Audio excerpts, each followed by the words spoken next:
Hola, muy buenos días. Gracias por acompañarnos y como cada semana, por supuesto, muchísima información en todo lo que tiene que ver con el ámbito de la seguridad social. Es lindo ser vecina de Eduardo Battaglia porque nos dejan el estudio con toda la energía, ¿eh? La verdad que un gusto. Y bueno, y acá comenzamos hasta la 1 del mediodía en vivo con todos los temas que tienen que ver con la seguridad social.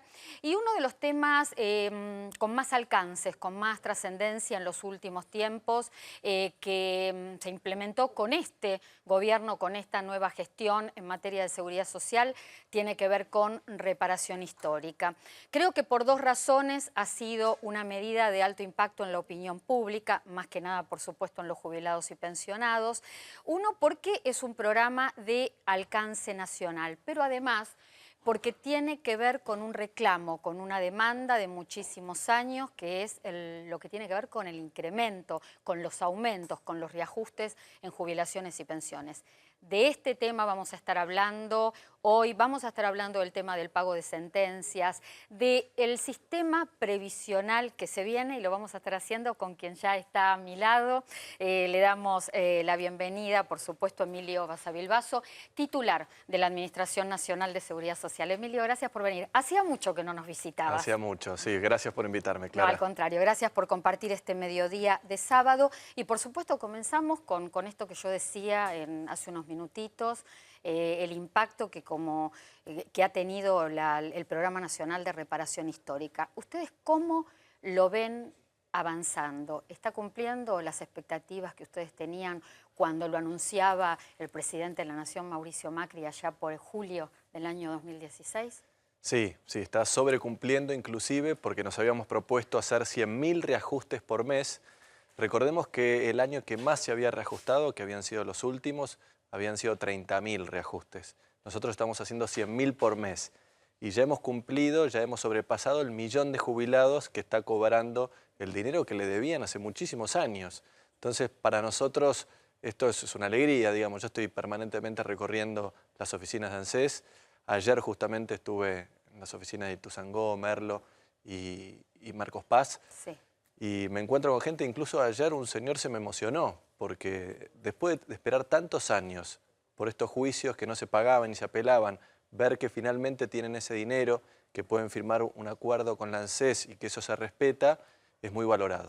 Cuando uno habla de reajustes y estos reajustes llegan por reparación histórica al bolsillo de los jubilados y pensionados, ¿en cuánto se les ha modificado? Por ahora le hemos hecho los reajustes, hemos priorizado los mayores de 80 y aquellos que tenían las jubilaciones mínimas y estaban en una situación de vulnerabilidad. En ese sentido, el reajuste promedio es de 31%. Es decir, las jubilaciones en promedio pasaron de los 9.600 a los 12.700 pesos. Imagínate, Claudia, lo que significa esto, ¿no? Para el jubilado que viene cobrando hace muchos años esos 9.000 pesos que se van ajustando por movilidad, pero esto es adicional a la movilidad y pasan a una situación de casi 13.000 pesos. Y ahora sí, los reajustes que vienen son los mayores. A medida que van avanzando son los reajustes mayores, porque recordemos que esto es un acuerdo entre el jubilado y la ANSES, pero nosotros estuvimos haciendo reajustes automáticos, sobre todo para los mayores de edad, para que no tengan que seguir esperando. Reajustes que se han difundido como para que la gente se habitúe, es a través de un programa anticipado y abreviado. Exacto. Ahora, yo te pregunto, Emilio, ¿qué pasa si el jubilado recibe un aumento por reparación histórica en forma anticipada y no está de acuerdo con este aumento? ¿Cómo deciste? Si el pago ha sido en forma obviamente automática, sin que adhiriera al programa. Sí, no hay ningún problema. Recordemos que el jubilado tiene que aceptar o no la propuesta a través de la página de ANSES. Para aquellos que no sepan utilizar internet se pueden acercar a la oficina y hay una persona que los asiste para poder hacerlo. Y en los casos que el jubilado no quiere aceptar la propuesta, se respeta, porque esto es un acuerdo entre partes. Pero hasta el momento de este 1.000.000 de jubilados que reajustamos, ya tenemos casi 600.000 aceptaciones y prácticamente nadie dijo que no. Así que la verdad que la aceptación viene por encima del 98%. Es un programa que, como yo decía en la apertura del programa, al ser nacional, ha tenido alto impacto. Yo creo que para la gente hay puntos de este programa que son difíciles de comprender y para ustedes, como organismo de aplicación, difíciles de implementar. ¿Ustedes piensan en abrir más el abanico de información hacia los jubilados y pensionados? ¿Y qué cuestiones encuentran que en el día a día se dan cuenta que les está costando y que tienen problemas de implementación? Bien, es un programa muy profundo, ¿no?, que viene a cerrar una herida en nuestro país de décadas, no de años, de décadas. Hay jubilados que venían litigando hace 30 años, el jubilado promedio venía litigando hace 8 años. Entonces esto no se corrige de un día para el otro y me parece que lo interesante de esto es que acá no se impuso nada, sino que se propone un acuerdo donde cada jubilado recibe en particular cuánto es el valor de su jubilación a futuro y tiene la opción de aceptarlo o no.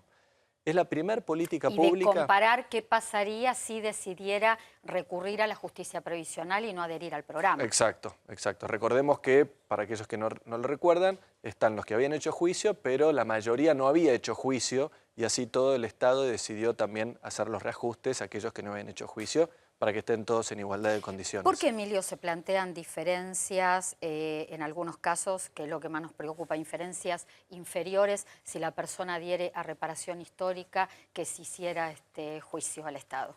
Bien, aquí tenemos... ¿Aplican índices distintos? Sí, son índices distintos. Ante la falta de respuesta del Estado, sobre todo en los últimos 10 años, 12 años que pasaron, la justicia decidió aplicar el índice que más castigaba, porque el gobierno, como apelaba y pasaba todo para adelante, al final le traía un perjuicio al jubilado. Entonces se había puesto para ajustar el índice ISBIC, que es el índice de la construcción, que va midiendo los salarios de la construcción, es específico. En cambio, la ley de movilidad que se votó en 2009 y el índice que es más representativo de todos los trabajos es el RIPTE, que es el que toma todos los salarios de todos los trabajadores en blanco.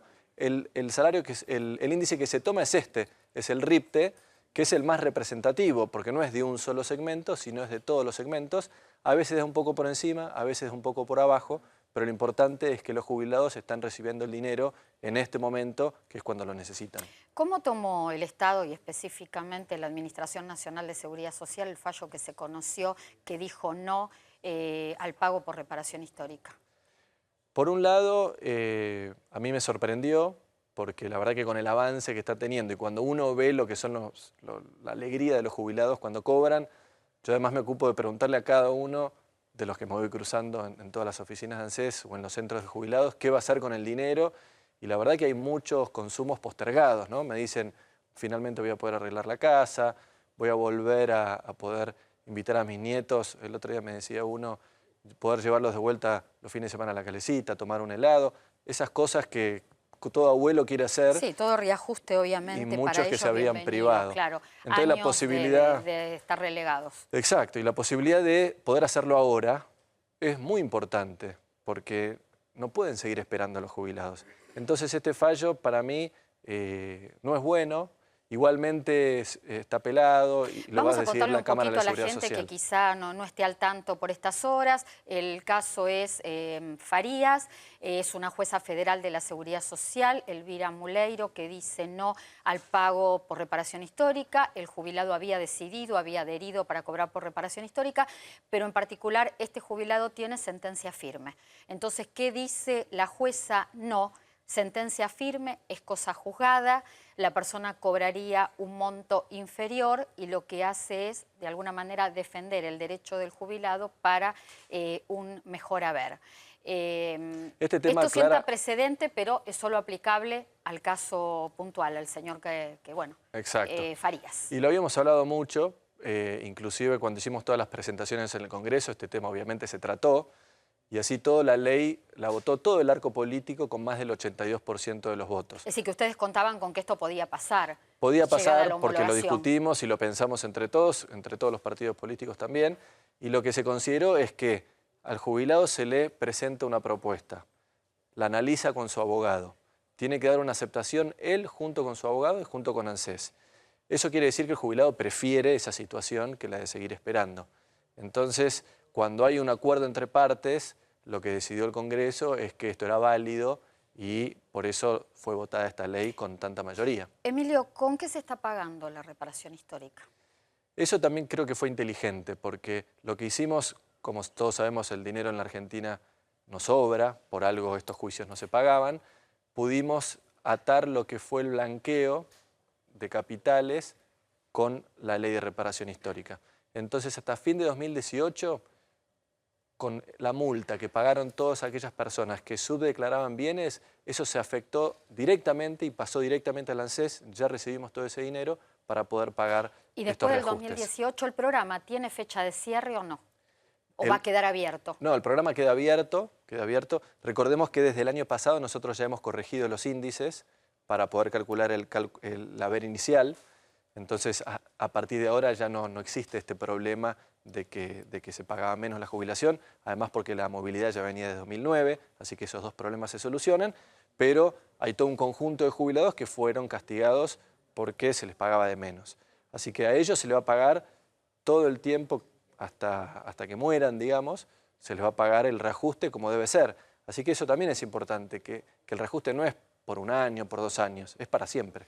Este es un tema que te excede, porque ANSES es el organismo que paga, pero no el que aplica normas o sanciona leyes. Pero te pregunto, la reparación histórica, si bien es un buen programa, como lo ha sido la ley de movilidad, no repara a toda la cantidad de jubilados y pensionados que tiene la Argentina.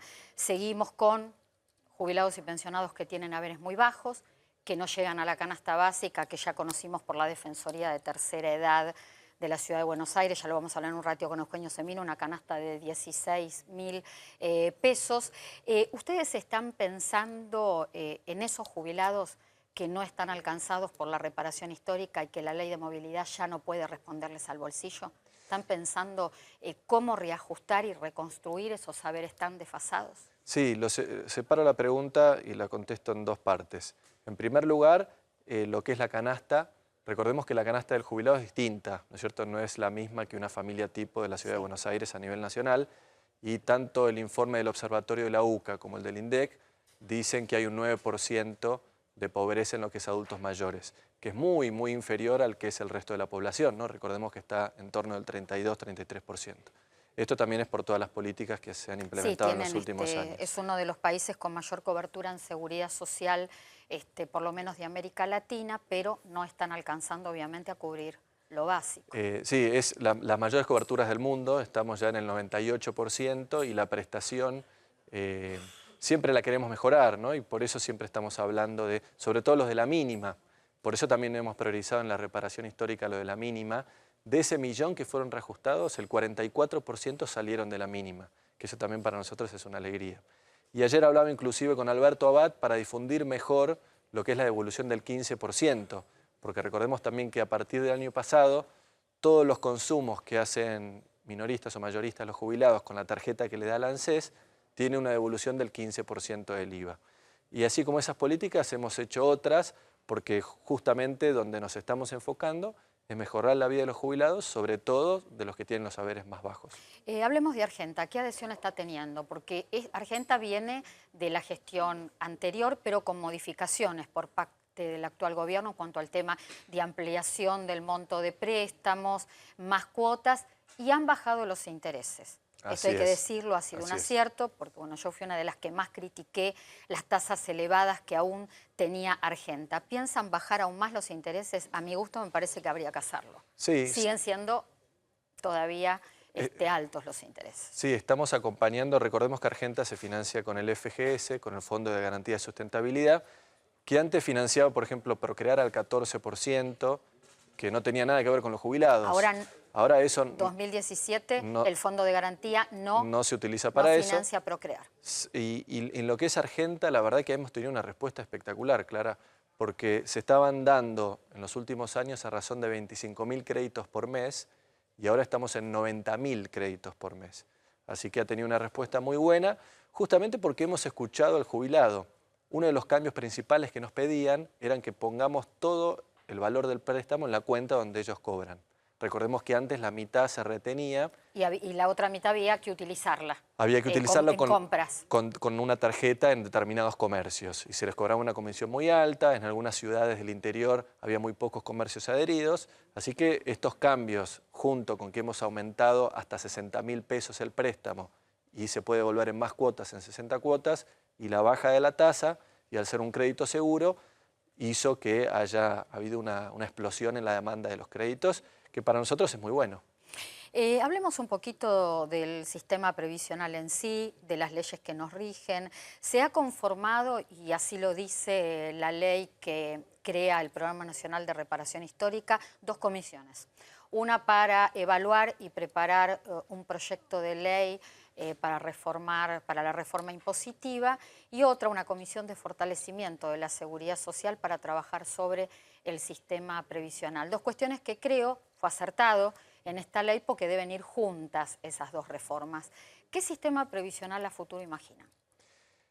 En primer lugar, hay que cambiar el sistema actual, ¿no es cierto? Porque había una ley, o hay una ley, mejor dicho, que pide estos 30 años de aportes, que eso es hasta ahora lo único que había, que es muy difícil, ¿no es cierto?, para el trabajador argentino cumplir esos 30 años de aportes.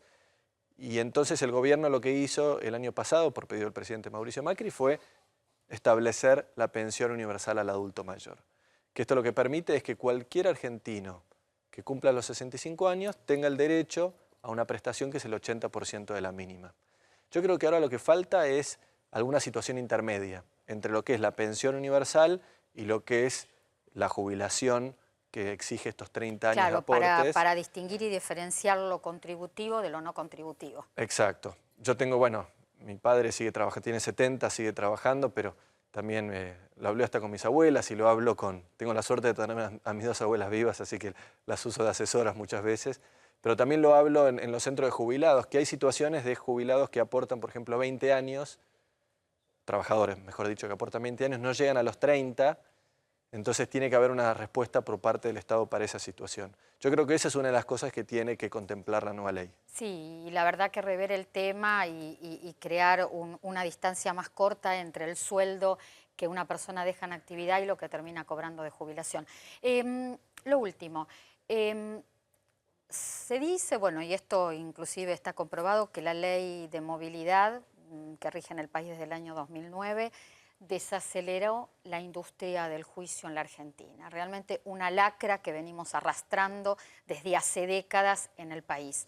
¿Crees que la reparación histórica va a lograr seguir desacelerando la industria del juicio o puede terminar con ella? ¿Qué opinas? Sí, yo creo que sí. De hecho, Clara, te doy una primicia porque no lo hemos hablado en ningún otro lado, pero estamos auditando esta semana justamente la evolución de los juicios y en todo lo que fue este primer trimestre del año ya empiezan a caer la cantidad de juicios que se inician. El año pasado, cuando empezamos a comunicar el tema de la reparación histórica y demás, naturalmente al poner el tema sobre la mesa en agenda, se generaron algunos juicios más, se siguió la tendencia que tenía hacia arriba y hacia fines de año empieza a bajar y ya empiezan a caer. ¿Por qué?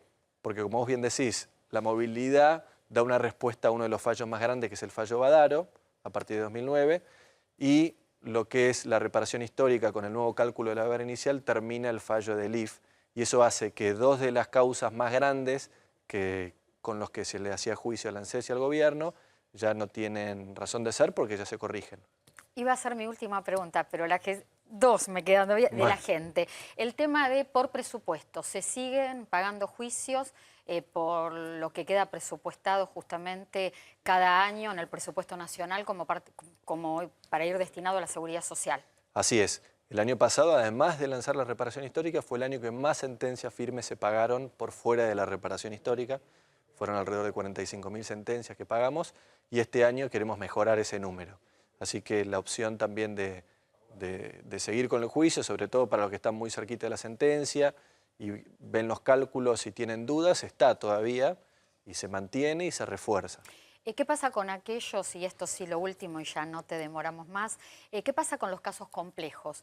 Que cuando una persona entra en la web de ANSES y va al sitio de reparación histórica y pone sus datos para obtener justamente información de reparación, le sigue saliendo que son casos complejos que siguen en evaluación. Desde septiembre, que vienen así, ya... Sí, ahí está nuestro mayor esfuerzo, es donde más tema. Tiempo le estoy dedicando junto con mi equipo.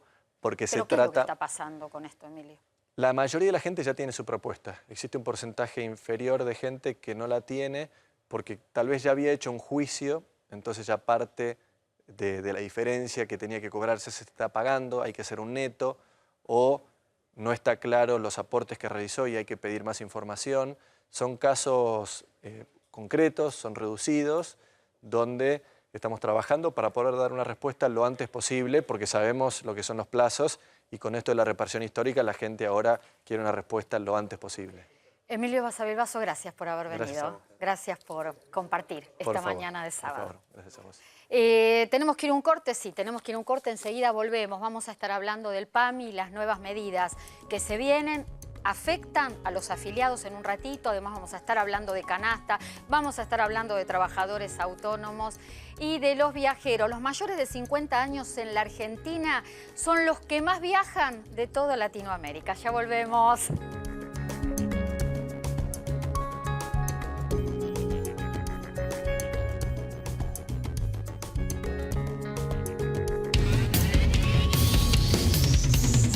Voz de Neo 1825.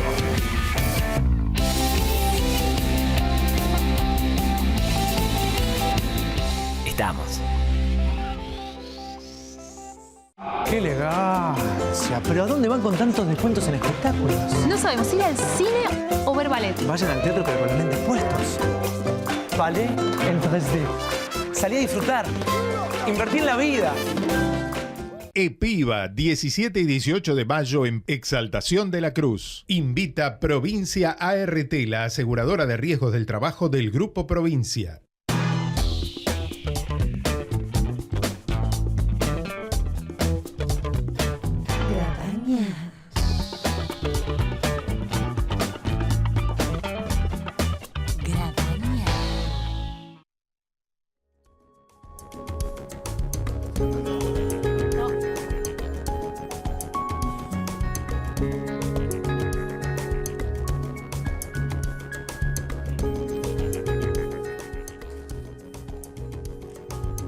Estamos volviendo. Bueno, esta semana que pasó estuvo en el piso de nuestros estudios de A24 Sergio Casinotti. El actual titular del PAMI estuvo en el programa de 10 a 13 con Fernando Carnota y Soledad Largui. Formo parte del equipo de este programa y gentilmente nos han facilitado imágenes para que les mostremos y les contemos un poquito detalles de esta charla que tuvimos con el actual director ejecutivo de PAMI. Prestaciones, se vienen nuevas medidas, se renegocian acuerdos con la industria farmacéutica, va a haber cambios en la modalidad de pago a prestadores. Esto nos decía Sergio Casinotti en los estudios de A24 esta semana. Primero y principal, nosotros no venimos a recortar prestaciones de ningún tipo, ni farmacéuticas, ni en las que tienen que ver con el segundo nivel, las clínicas, los sanatorios, ni los laboratorios, ni cambiar la modalidad de los médicos de cabecera y los médicos que atienden en cada consultorio. Lo que sí estamos haciendo es un mecanismo para tener el gasto más controlado, trabajando mucho más con auditoría, fundamentalmente auditoría de terreno, en clínicas, en internación domiciliaria, en los distintos tipos de prestaciones que tengamos. Reforzar mucho la auditoría y tratar de acortar o de limitar un poco más lo presupuestario, tenerlo más definido. ¿En qué consistió el cambio fuerte de gestión que hicieron? El cambio en lo prestacional... O sea, ¿cómo era antes y cómo es ahora? Claro, ¿Por qué hay tanta preocupación? En lo prestacional, antes las clínicas podían facturar por prestación, por cada acto. Hacían una cirugía de vesícula, facturaban la cirugía de vesícula. Hoy hay un montón de cirugías y de componentes que están dentro de una cápita, que no es una cápita única, esto quiero aclararlo porque si no parece que uno dice vamos a usar zapato 42 y todo el mundo usamos zapato 42. Claro, porque no. fue muy discutida, por ejemplo, la cápita base de 420 pesos, las clínicas y sanatorios quieren más, ¿se va a categorizar? Lo que pasa, hay distintas categorías, hay 3 categorías, más una de ajuste, hay un índice de ajuste PAMI, que contempla esto, y además aclarar que lo que es alta complejidad va por fuera de la cápita. ¿Qué quiere decir? Una cardiocirugía no está capitada, una neurocirugía no está capitada. Entonces es muy importante eso se va a tratar esto. En particular, digamos. Eso ya está determinado. Lo que estamos haciendo ahora es reuniéndonos con los distintos prestadores, con las confederaciones de clínicas, con las asociaciones, para determinar en qué categoría le corresponde a cada una de las clínicas. Porque hay distintos niveles de complejidad. No es lo mismo un sanatorio que tiene para hacer angioplastía que otro que no lo tiene, indudablemente, ¿no? Bueno, y fue la verdad que una charla interesante que buscó de alguna manera llevarle tranquilidad a los afiliados del PAMI. El PAMI es la obra social más importante del país que atiende a 5 millones de personas. Y le contamos a Casinotti, por supuesto él no lo desconoce, pero le transmitimos las inquietudes del día a día que recibimos aquí en el canal de la gente. Le preguntamos acerca de las demoras que hay en prótesis, de la mala atención en algunos centros asistenciales, también de atención domiciliaria con ciertas deficiencias. Le preguntamos acerca de todas estas prestaciones y esto nos dijo. ¿Cuáles son las preocupaciones principales que tienen con este nuevo sistema? Bueno, ¿qué es lo que denuncia la gente? O por lo menos no sé si denuncia, la gente reclama, porque la gente más que nada, Casinotti, reclama que quiere ver gestión. En muchos momentos de PAMI gestión no se vio. El tema de demoras en las prótesis, el tema de faltantes de camas en centros asistenciales en un momento donde está llegando el frío, realmente eso no puede faltar. Deficiencias en atención domiciliaria. Y demoras en los turnos. Estaba tratando de hacer memoria de todo lo que ha sido de estos últimos días, no, de estos últimos tiempos, de estos últimos años. Vamos por partes. Vamos por partes. Con el nuevo sistema de Capita, ¿esto se puede llegar a corregir?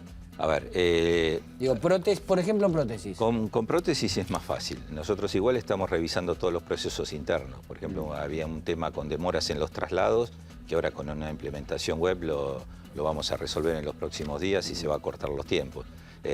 Yo creo que el tener asignada una cantidad de camas cada clínica, libres, que van a estar disponibles, digamos, no libres, ¿no? Porque van a estar ocupadas permanentemente para el PAMI, esto tendría que resolverlo. Ahora, tenemos que controlar para que esas clínicas brinden las cápitas que necesita la gente. Ahí va el tema de la auditoría. Y claro, porque si no, ¿qué pasa? Van a cobrar la cápita y van a decir que no hay cama, a ver si ¿no? Lo explico en medio segundo a ver si se entiende. El tema de cápita es, yo te pago una plata fija y vos me tenés que dar el servicio. Exacto. ¿Sí? Por un yo número te voy a pagar de siempre lo prestaciones. mismo. Eso le da previsibilidad al PAMI, que sabe lo que va a pagar de acá a un tiempo, y previsibilidad al que va a cobrar, que sabe que va a cobrar eso. Ahora, me tenés que dar el servicio que te estoy pidiendo por eso. Exactamente. Pero va a haber vivos que van a cobrar la plata y si no los vienen a ver, va a dar cualquier servicio, no lo van a auditar. Por eso. Ahí tienen que estar ustedes. Ahí estamos. Pero más allá de nuestra auditoría, yo me he comunicado con todos los gremios que integran el PAMI, que son unos cuantos. Le pedí colaboración también en esto,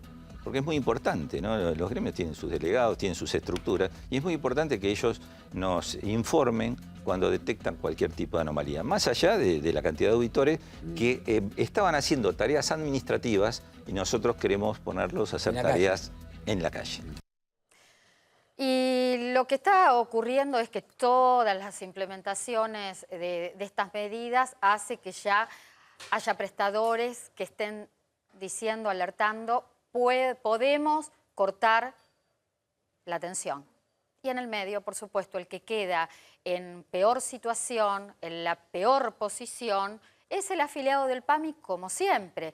Es historia repetida. A ver, esto es sentido común, más allá de que conozcamos nosotros con Eugenio Seminos. Buen día, Eugenio. ¿Qué tal? Claro. En detalle el tema de la seguridad social y cómo está la situación en el PAMI. Una obra social que tiene un presupuesto de 120.000 millones de pesos. 5 millones de afiliados, que arrastra un déficit operativo mensual de 900 millones, que tiene más de 6.000 millones de deuda, que esto es tremendo, porque es una obra social con un déficit tremendo. A ver, hay que renegociar, les guste o no les guste a algunos prestadores, porque si los acuerdos continúan como están, a ver, hay una parte que no entienden, el PAMI no puede pagar más, y si no puede pagar más, no hay acuerdo que valga. Se tiene que terminar esta historia y no importa el afiliado qué tipo de prestación tenga. Total, nosotros no controlamos o controlamos poco para compensar que no pagamos. Esto tiene que ser un capítulo final y un capítulo pasado de la historia de PAMI. Por eso me parece interesante, ahora le vamos a preguntar qué opina Eugenio Semino, que Casinotti refuerce esta idea de que el PAMI va a controlar y va a auditar en profundidad. Puede ser que así las cosas mejoren. Creo que es un camino legítimo, viable y el más positivo. como para empezar a andar. Sí, en realidad el problema, y los que ya tenemos algunos años, lo que estamos viendo permanentemente que siempre se está tratando de empezar. Y hace un año el anterior interventor decía prácticamente lo mismo. Y bueno, lo hablamos contigo permanentemente. Es decir, cuando lo que se está discutiendo es un número, en términos del económico, la cápita X, lo que termina pasando en el PAMI, espero que en esta oportunidad no, es que nadie queda satisfecho con la negociación, por lo cual todos hacen como que. Es decir, el prestador hace como que presta, el PAMI hace como que paga, los pagos se difieren, y esto se va deteriorando. Hay dos víctimas que son permanentes en el PAMI, que son los jubilados, que cuando necesitan la cama no está, y los trabajadores. Sí. Es decir, el PAMI se ha liquidado a través de los años de lo que era su espíritu, que eran los trabajadores. Hoy no hay trabajadores sociales prácticamente en el PAMI. Sí, lo decíamos y Por yo lo se cual, lo dije. hay programas que no pueden a Casinotti, funcionar. cuando lo vi en la Claro, semana, fue una de las primeras cuestiones que le marqué, le dije. No hay una solución duradera y definitiva con el tema médicos de cabecera, más allá de lo que fue todo el cambio de modalidad de fines del año pasado. Digo, me parece que hay muchos problemas estructurales. Hay prestadores que no pueden existir directamente y siguen teniendo vida de futuro porque no hay alternativas en términos de contratación por una cápita que no satisface a los buenos prestadores. Estamos en un problema, ¿no? Eugenio, canasta básica. Se Otro conoció problema. otro problema. 12,88% se incrementó la canasta en los últimos 4 meses en comparación con la última, calculada en el mes de diciembre. Contame qué pasó. Sí, mira, en realidad lo que hemos visto que los precios fueron evolucionando, que tiene que ver inclusive con la media de lo que ha marcado el propio INDEC en términos de inflación y demás. Solo que en una canasta muy reducida tienen alto impacto ciertos rubros, como son alimentos, medicamentos, gastos de vivienda. Esta canasta tiene gastos de vivienda incluidos. Coincide, es más, es fuente, porque antes lo mencionaba el titular de ANSES, con la caracterización que ha hecho el Observatorio de la Deuda Social de la Universidad Católica, que es más, paso un aviso parroquial, ya que estamos, sí, el próximo martes 16 a las 9 horas en la Fundación Navarro Viola. Gracias a la Fundación Navarro Viola por la invitación. Vamos a estar discutiendo otro de los temas. En las reuniones pasadas discutimos el tema de la canasta. Ahora vamos a discutir el tema salud, ¿no? Creo entender, bueno, los alimentos, lo que más ha subido, los más afectados por el proceso inflacionario que parece costar que se desacelere en la Argentina. Y hablamos, acá estamos viendo en la pantalla, gastos de vivienda. ¿En cuánto ha influido el aumento de tarifas, el aumento de los servicios? Claro, mira, ahí hay un tema que hay que tener muy en cuenta, que a veces no se contempla desde el funcionariato, porque te dicen, bueno, el jubilado tiene la tarifa social, siempre y cuando sea titular, claro, siempre y cuando el núcleo familiar hay que ver cómo está compuesto, cuánto gana. Y por otra parte, esa tarifa social la tiene de la puerta para dentro de su casa o de su departamento. Pero si vive en un edificio de departamentos no hay tarifa social Exactamente. para lo comunitario. Y no solo que se traslada, tal cual lo decís, en forma directa, es decir, el gasto del ascensor a su vida, sino también que cuando va a comprar al supermercado, al chino de la vuelta y demás, le trasladan esos otros que pueden trasladar su tarifa en los precios de la mercadería. Por lo cual, esto hace que tengamos hoy que hablar de alrededor de 16.000 pesos y rectificar algo que se decía en el programa, con la medición del Observatorio de la Deuda Social, El 9% son los jubilados o los adultos mayores que están en una situación de cuasi indigencia. Claro. Pero hay un 39%, igual ya un 9% que estén en una situación de cuasi indigencia es gravísimo. Pero hay un 39% que conforme el observatorio... Mirá qué interesante ahí esto están, que está en pantalla. Claro, y bueno, tiene que ver con esto, que no lo que pueden más cubrir sus afecta necesidades. en la canasta es alimentación, vivienda y medicamentos. Es así. Y son los rubros que, tal cual vos lo señalabas con precisión, más van aumentando. Claro. Ni hablar, por ejemplo, en términos de alimentos, todo lo que es hiposódico, hipocalórico, lo hemos dicho más de una vez, los alimentos de dieta que necesitamos para no tener que utilizar medicamentos o tener que recrudecer en una patología que es crónica, que se convierta en aguda. Bueno, eso es lo que más va aumentando. Lo hablábamos con el doctor Polino también hace pocos días. Se van de lo que es el marco de precios cuidados, que es una política que se ha ratificado. Sí, que es un programa que ya está bastante débil, si se habla exactamente. Se ha ratificado ahora, pero bueno, es más simbólico que lo que representativo en el bolsillo del jubilado. Así que cuando uno compara esta canasta con los saberes, los reajustados y los no reajustados, está por debajo. Eugenio, un minutito, tengo respuestas a consultas y ya vamos Pero a cronogramas de pago. Vamos a estar hablando en un ratito de trabajadores autónomos. Vamos con Emilia Martín, que nos escribe desde Pilar. Nos está preguntando sobre su trámite de jubilación. Es un trámite, el de Emilia, que es por convenio internacional. Estos trámites tienen que ver con el reconocimiento, no solo que hace nuestro país, sino el otro país donde ella tiene aportes realizados. Son trámites que se demoran bastante. De todos modos, el 19 de marzo, bueno, se han acreditado ya los años de servicio, así que es un paso adelante que ha tenido Emilia. Eugenio Semino, gracias. A vos.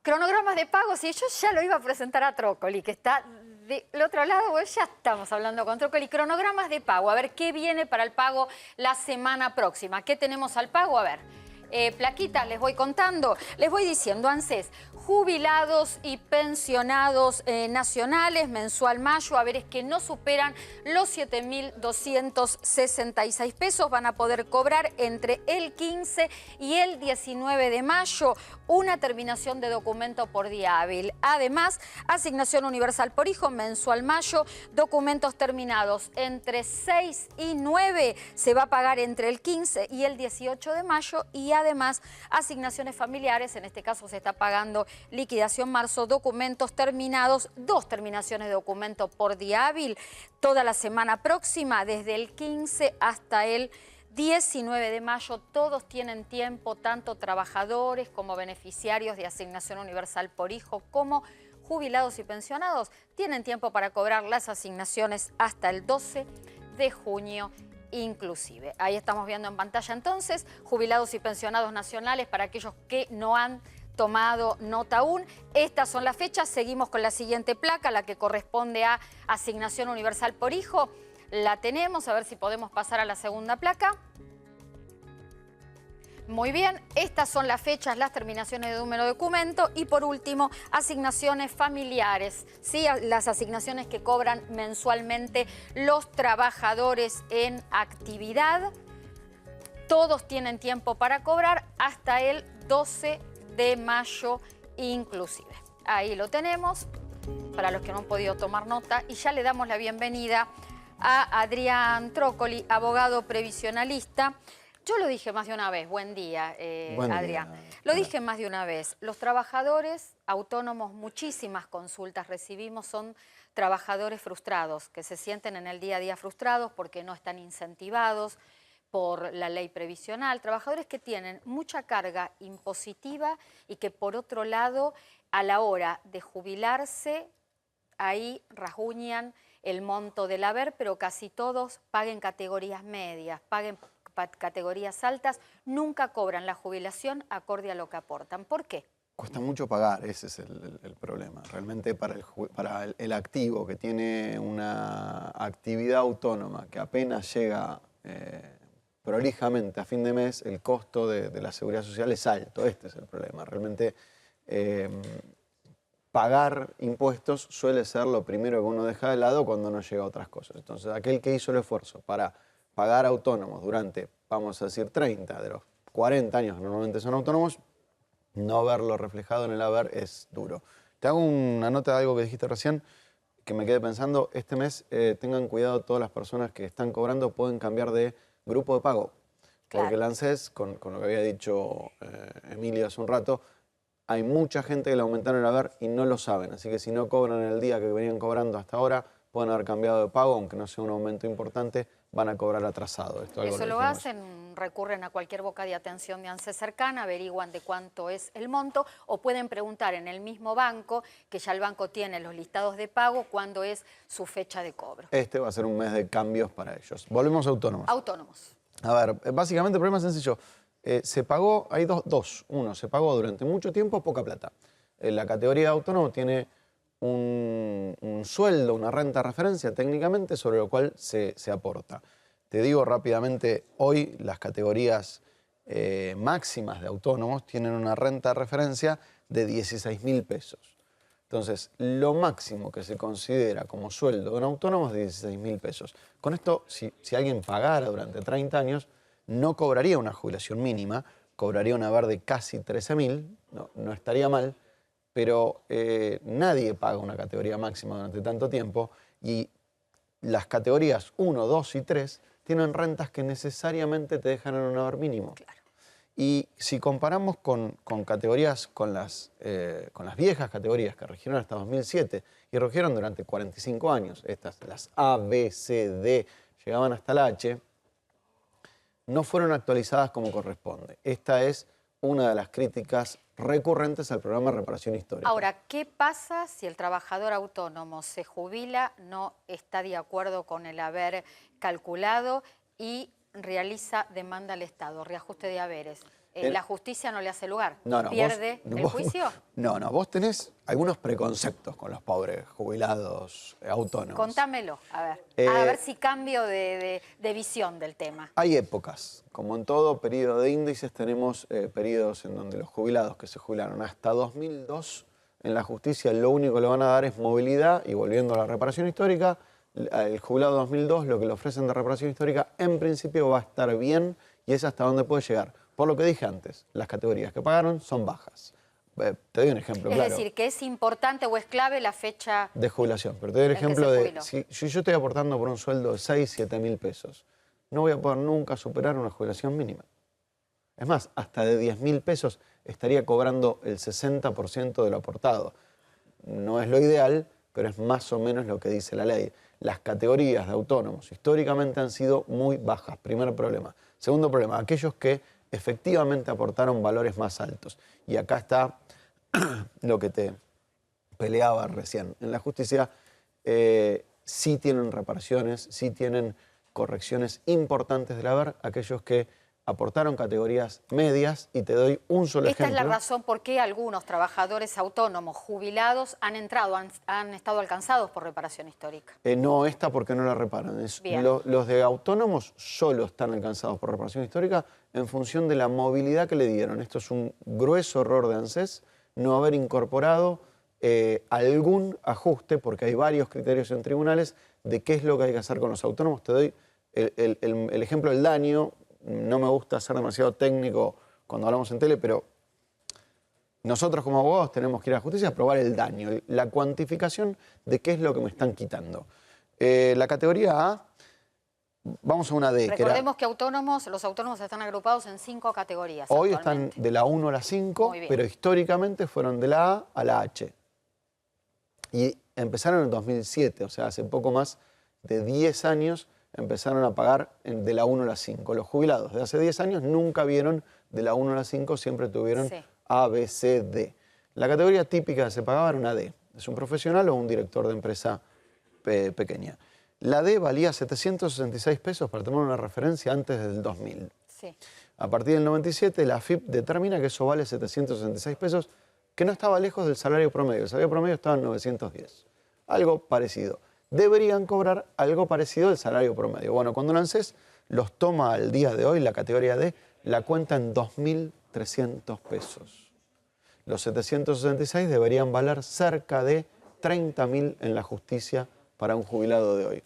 Te repito, sí. ANSES le dice 2.300 pesos, que vale lo que él aportó durante toda la época de la convertibilidad. ANSES dice 2.300, la justicia dice peso más, peso menos, 30.000. El trabajador autónomo no es un trabajador incentivado, justamente por eso en la Argentina, ¿cuántos autónomos, cuántos trabajadores autónomos tenemos? Alrededor de 400.000 personas. ¿Cuántos monotributistas tenemos? 2,5 millones de personas. ¿No les parece raro este desequilibrio? ¿Qué pasa? Tratan de quedarse en el monotributo y no pasar a la categoría de trabajador autónomo porque no pueden soportar mes a mes la carga impositiva y previsional, y sabiendo que cuando llegue el momento de la jubilación va a estar casi en la mínima. Terminan todos en la misma, y esto es algo que debiera ser corregido, pero, te aclaro, es un debate para el próximo sistema, y el problema acá es el costo que tiene la seguridad social. El jubilado, el activo que tiene que pagar una carga que representa entre una cosa y otra 35% de lo que después va a cobrar de jubilado, 35% es mucho para destinar a la jubilación. Veremos si los actuarios están de acuerdo, pero como activo cuesta mucho.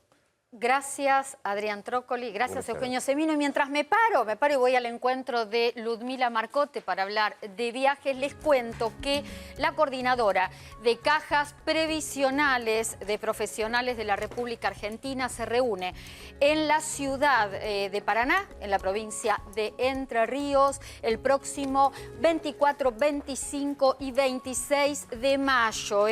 Justamente este plenario tiene como objetivo definir políticas en materia de seguridad social. ¿Por qué es importante esta información? Porque la coordinadora de cajas de profesionales de previsión de la República Argentina forma parte de la Comisión de Fortalecimiento de la Seguridad Social. Este trabajo en conjunto que se está realizando con el Ministerio de Trabajo de la Nación, Secretaría de Seguridad Social y Administración Nacional de Seguridad Social, donde se está armando un proyecto a futuro para modificar el sistema previsional en la Argentina. La presentamos a Ludmila Marcotte. Gracias. Gracias a vos. Buenos Gracias días. por acompañarnos. Una noticia realmente que nos llegó esta semana y dijimos, bueno, tiene que venir Ludmila a hablar de esto. A través de varios estudios que se han hecho a nivel mundial, se sabe que en la Argentina los mayores de 50 años son los más viajeros de toda América Latina. Se está abriendo como el panorama y esto es todo un desafío. Es todo un desafío. Mira, antes que nada empezar haciéndote una aclaración que quizás ya es obvia, pero está bueno resaltar, ¿no? Que el adulto hoy en día mayor de 50, si lo asociás, es bueno resaltar las diferencias del antes y del hoy. ¿Qué pasaba antes? Vos asociabas un adulto con que dejaba de trabajar y después estaba todo el día en su casa. No había nada más. Nada más. Y hoy en día, obviamente, el adulto de hoy duplica el tiempo libre. Es decir, tiene tiempo para disfrutar, para hacer, obviamente porque está con energía, ¿no? y con muchas opciones para hacer. Y afortunadamente nos encontramos en ese escenario hoy en día, con que cada vez hay más personas que viajan. Y yendo al estudio que vos decías, lo interesante era de toda la región de Latinoamérica, ¿no? Se dividen en 3 grupos, de los 25 a los 34, de los 35 a los 45 y del 50 en adelante, los catalogan en esos. Y el segmento, como vos decías antes, en Latinoamérica que más viaja es el del adulto, el mayor de 50. Después le siguen los de 24 a 35 y así. Pero la verdad es una buena noticia, los adultos cada vez se animan más, los adultos cada vez quieren hacer más cosas. Y bueno, obviamente ahí estamos en qué es lo que busca, creo yo, ¿no? Vos sabés qué interesante, a mí me gustaría sumar a esto que el 26% de la población mundial este año, en el 2017, va a tener más de 50 años. Y vos lo decías, a ver, esta realidad que plantea desafíos. Hay que cubrir y dar respuesta a necesidades, a pedidos, a demandas. Vos fuiste una precursora, porque vos esto lo viste desde hace muchos años. Sí, nosotros ya desde el 2009 que empezamos haciendo actividades recreativas, talleres en Capital y Gran Buenos Aires, de todo de recreación, y después empezamos a hacer salidas grupales, salidas culturales de un día, escapadas, que aprovecho para decirte esto que no me quiero olvidar.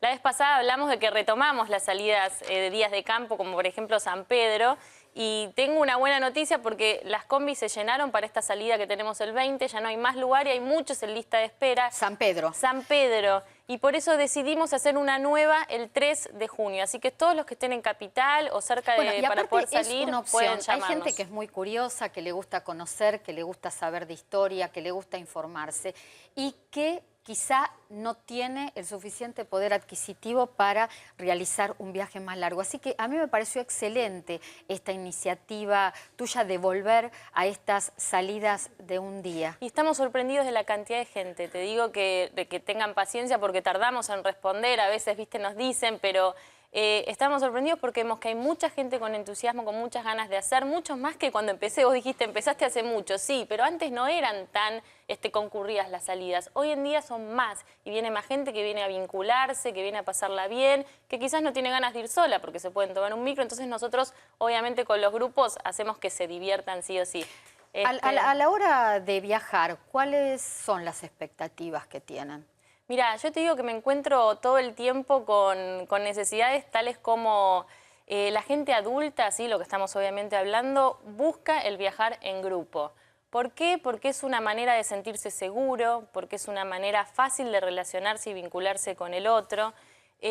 Busca también propuestas que estén ya desarrolladas, propuestas armadas, pero también flexibles, ojo, digo esto, pero cada uno siempre con sus individualidades y particularidades. Nosotros armamos paquetes, pero también tenemos en cuenta esto que nos piden. Mira, tengo ganas de ir a Chile, pero no tengo ganas de pasarme de estar todo el tiempo de compras como el resto. Entonces, a mucha gente eso la estresa. La estresa. A mí, por ejemplo. Exacto. Bueno, entonces es como, por eso te digo, buscan paquetes armados, pero a su vez también teniendo en cuenta sus gustos personales. Por eso y a los que no les gusta, por ejemplo, ir demasiado de compras, ¿qué es lo que piden? ¿Qué es lo que les gusta? Museos, por lo general museos o simplemente vivir como local en el destino donde están. Me interesa viajar en metro, digamos en subte, conocer cómo es, perderme en las plazas, saber, comer en distintos lugares, estar tranquilos. Y otra de las cosas que creo que es fundamental a la hora de que el adulto elija, ¿no?, dónde y cómo viajar,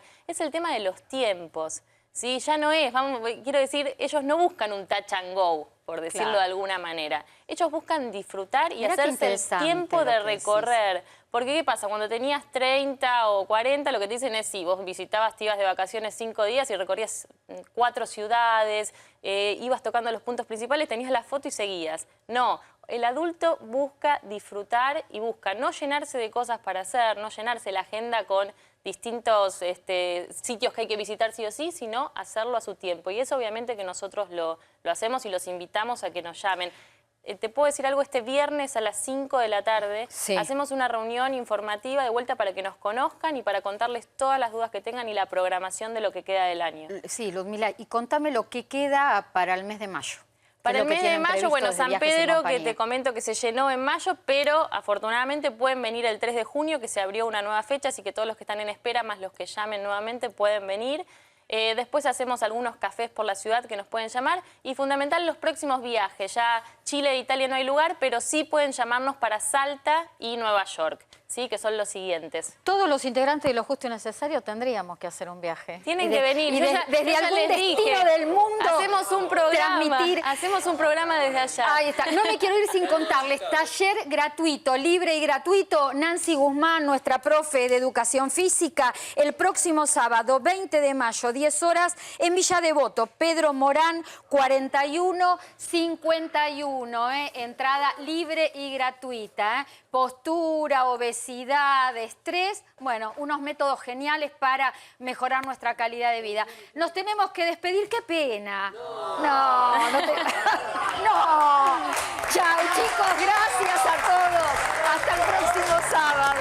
Chao. Gracias a ustedes.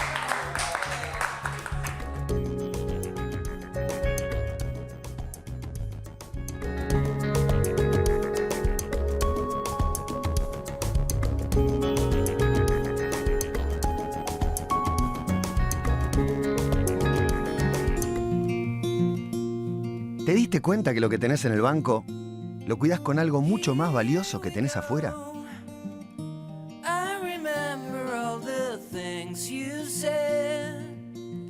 Cada vez que pensás en una clave, buscás adentro tuyo algo que te dé muchas ganas de recordar.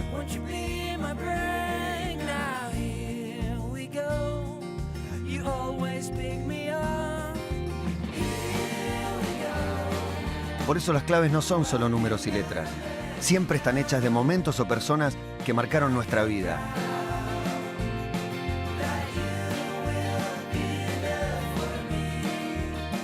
En Superbiel nos dedicamos a hacerte las cosas más fáciles para que puedas disfrutar de lo que tenés afuera del banco. Superbiel, lo más valioso está afuera de un banco.